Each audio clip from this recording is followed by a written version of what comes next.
The sun has risen on an independent, united kingdom. And just look at it, even the weather's improved. It's been a hell of a long journey, this. I first got involved in Eurosceptic politics 25 years ago, and the first election I contested, I managed to beat the late, great, screaming Lord Such by 164 votes, so I didn't come last. And now there are 17 million people that voted for Brexit.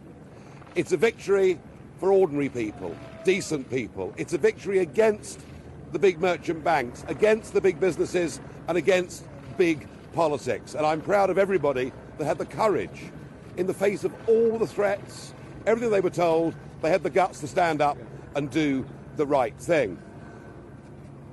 The election was won, in my view, in the Midlands and the North, and I think it was the old Labour vote that came to us, and we, particularly as a party, campaigned as hard as we could in those areas.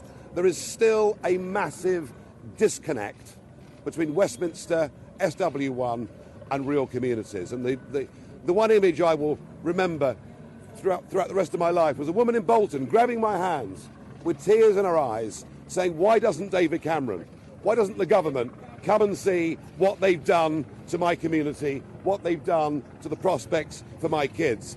People here don't understand. They're too wealthy.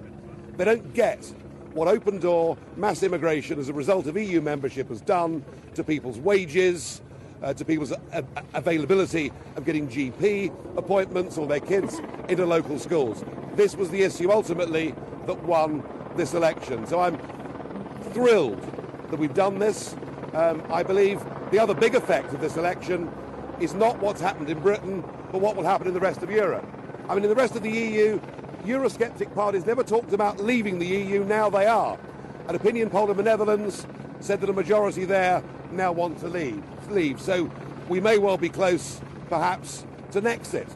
And similarly in Denmark, a majority there are in favour of leaving, so we could be quite close to Dexit. And I'm told the same may apply to Sweden and perhaps Austria and perhaps even Italy. I hope we've knocked the first brick out of the wall.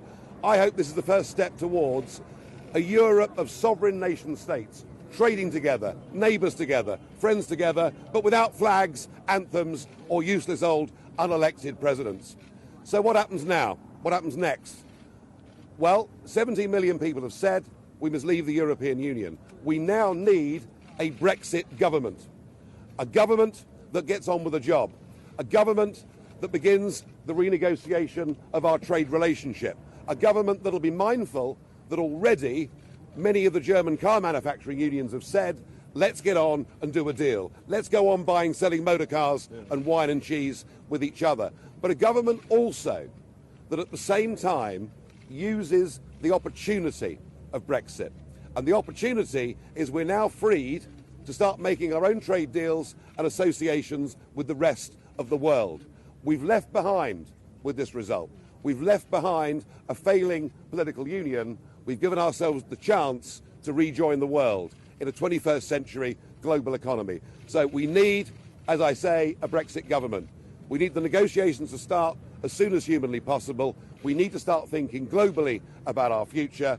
And the other thing I think that needs to happen is that June the 23rd needs to become a national bank holiday, and we will call it Independence Day.